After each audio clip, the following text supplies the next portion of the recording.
नमस्कार दोस्तों, share centre में मैं आपका स्वागत करता हूँ। एक आज नया टॉपिक टू द पॉइंट में लेकर के आया हूँ। वो हमेशा जो कि न्यूज़ में होता है, तो इसलिए इसका इम्पोर्टेंस हो जाता है। सबसे पहले हम ये जानने की कोशिश करेंगे इसका कॉन्सेप्ट क्या है। जैसे अगर हम पहले जो क्लास को रिमाइंड करें, क्योंकि ये काफ़ी डायनेमिक टॉपिक है, छोटा सा भी है, लेकिन इसका इन्फ्लुएंस अगर इसको थोड़ा सा ब्रॉड लेवल पे पढ़ने की कोशिश करें तो ये बहुत बड़े लेवल पे चीज़ों को कवर करता है। फॉर एग्जाम्पल आप हमेशा सुनते होंगे इंपोर्ट एक्सपोर्ट, फिर उसके बाद जो है कि फॉरेन रिजर्व, फिर उसके balance of payment, current account, capital account वगैरह वगैरह आप सुनते होंगे। इसमें ये देखने वाली बात है कि जब हम एक्सचेंज करते हैं करंट कंट्री से दूसरे करंट कंट्री की करेंसी से, जब उसको रेफरेंस में हम ट्रेड करते हैं कि हम कुछ दे रहे हैं और आप हमें दीजिए, तो ये ध्यान रखने वाली बात है कि कुछ ही कंट्री में जो है कि लोकल करेंसी के में एक्सचेंज होता है। लेकिन जब ब्रॉड लेवल पे देखें तो ये एक ऐसी करेंसी से हम एक्सचेंज करते हैं जिसका वर्ल्ड की इकोनॉमी में काफ़ी इन्फ्लुएंस होता है। फॉर एग्जांपल अगर मैं प्रेजेंट टाइम में बात करूँ तो डॉलर जो अमेरिका का करेंसी है, जैसे इंडिया का रुपये, तो उसमें क्या होता है कि उसका इन्फ्लुएंस ज़्यादा है। इकोनॉमिक वैल्यू वैल्यू दोनों ही ज़्यादा है, तो इसलिए हम मोस्टली जो भी ट्रेड करते हैं वो डॉलर में करते हैं, या फिर अदर कंट्री से करते हैं तो हम उनको उनकी, जैसे अगर कोई मान लीजिए कि चाइना है रेनबी उसकी करेंसी है। अगर इंडिया से कोई चीज़ ले जाता है, ठीक है, तो उसको इंडिया में करेंसी दे रहा रुपीज़ में देगा। अगर इंडियन गवर्नमेंट कुछ वहाँ से लाती है या बिजनेसमैन लाते हैं तो उसकी जो चाइना की करेंसी लोकल है वहाँ से उसको देंगे। तो ये चीज़, हालांकि कुछ लोगों में ऐसा टाई भी हो जाता है कि वो अलग अलग तरीके से भी करते, चाहे जिसमें करो लोकल करेंसी में करनी पड़ती है। ये मोस्टली हम फॉरेन करेंसी में ही एक्सचेंज या ट्रेड करते हैं। तो यहाँ पे हम देखेंगे कि फॉरेक्स रिजर्व एक्सचेंज, और एक होता है फॉरेक्स रिजर्व एक्सचेंज रेट होता है। रेट को हम बाद में देखेंगे, यहाँ पे देखने की कोशिश। जनरली हम इसको बोलते हैं रिजर्व बोलते हैं, रिजर्व। जब इसको थोड़ा सा इनलार्ज करें तो हम इसको देख पाते हैं कि फॉरेन एक्सचेंज रिजर्व के नाम से जानते हैं। ये चीज़ है। दूसरी बात है इसका सम ऑफ क्या होता है। जैसे हमने प्रीवियस ईयर क्लास में डिस्कस किया था कि balance of payment BOP, balance of trade BOT, तो उसमें कितने अकाउंट होते हैं। बैलेंस ऑफ पेमेंट 2 अकाउंट है, करंट अकाउंट और कैपिटल अकाउंट है। करंट अकाउंट में जो हम ट्रेड करते हैं वो विजिबल इनविजिबल होता है।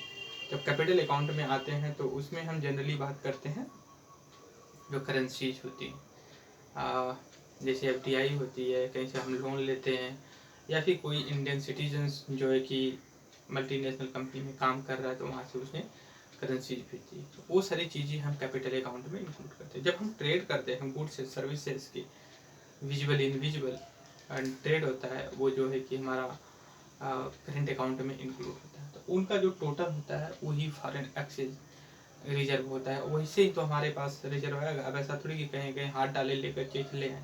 हम कहीं से बोरो करेंगे, उधार लेंगे, या किसी से लोन लेंगे, या फिर कोई हमें भेज रहा है हमारा कोई फ्रेंड, तो वो चीज़ होती है हमारी source of the foreign exchange reserve की। तो मोस्टली इसमें जो होता है क्या है, कलेक्शन क्या क्या होता है वो देख लेते हैं।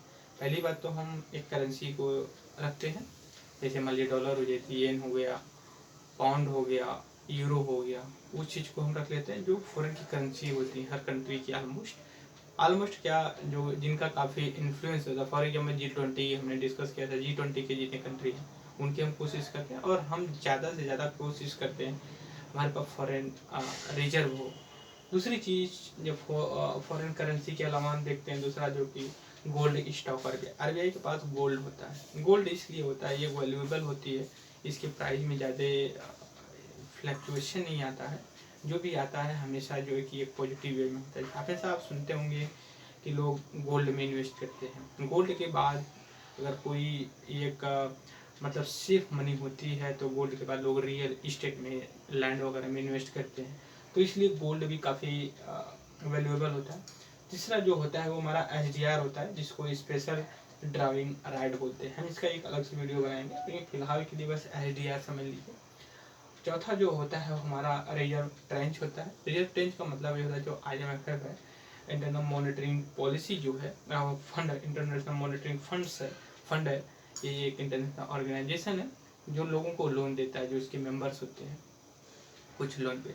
तो उनमें जो कोटा होता है, जो पोर्शन होता है, जो फंड्स होता है इंडिया का या फिर किसी कंट्री का, तो उसको कहते हैं रिजर्व ट्रेंच, राइट। तो ये हमने फॉरेन एक्सचेंज रिजर्व के बारे में थोड़ा सा डिस्कस किया। इसका कॉन्सिक्वेंसेस इम्प्लीकेशन हम बता रहे हैं। जैसे अगर हम कोई इम्पोर्ट चीज़ करते हैं तो हम यहीं से जो है कि उनको अपना पेमेंट करते हैं। दूसरी चीज़ है कि अगर कोई विदेश इंडियंस फॉरेन में जाता है घूमने, तो हम भी इन्हीं के हिसाब से करते हैं। अगर कोई विदेशी आता है इंडिया में टूरिज्म के तौर पे या फिर किसी तौर पे, तो हम उसकी करेंसी लेकर के इसमें रखते हैं और फिर अपनी डोमेस्टिक करेंसी देते हैं कि इंडिया में आकर के वो जो है कि काम अपना पैसे का लेन देन कर सके। सब कुछ के लिए अगर कोई USA से डॉलर लेकर के आता, कहीं चाय की दुकान पे अगर जाता है वो, तो क्या फिर वो आसानी से ट्रेड का एक्सचेंज कर सकता है? चाय की दुकान वाला बोलेगा भैया हमारे पास डॉलर कहाँ से क्या करें? तो उसके लिए फैसिलिटी होती है। एयरपोर्ट पे आते हैं, आप अपना डॉलर और यहाँ के लोकल करेंसी में एक्सचेंज कर लीजिए और फिर आप आसानी से जो है कि अपना एक्सचेंज और जो भी खरीदना है वो आप उसको परचेज कर सकते हैं। तो ये चीज़ें, दूसरी ये चीज़ें रहीं कि इस समय ये बात चल रही है इंडिया की जो करेंसी वीक हो गई। हमने प्रीवियस ईयर क्लास में डिस्कस किया था, जहाँ 70 रुपये पर डॉलर हुआ करती थी, इस समय 80 के ऊपर पर डॉलर हो गया। तो सपोज करिए अगर होता है तो उसमें क्या होगा, इंडिया की करेंसी और फॉरेन रिजर्व जो कि कम होगा हमारा।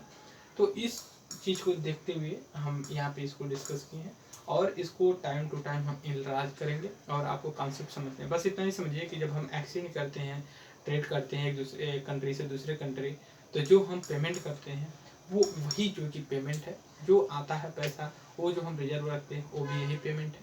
सपोज करिए कि अगर आपको कोई टूरिज्म आता है, आपको देता है वहाँ अपने डोमेस्टिक करेंसी, लोकल करेंसी, और आपको उसको रुपीज़ देते हो। तो दूसरी चीज़ें जो फॉरेन एक्सचेंज रिजर्व होता है वो RBI के पास होता है। RBI इसका जो कि हैंडल करती है, ना कि गवर्नमेंट करती है। गवर्नमेंट क्या आती है जाती है, बट RBI एक स्टेबल स्टेटरी बॉडी है, ये अपने हिसाब से काम करती है। सो इस वीडियो में बस इतना ही। Thank you very much discussion.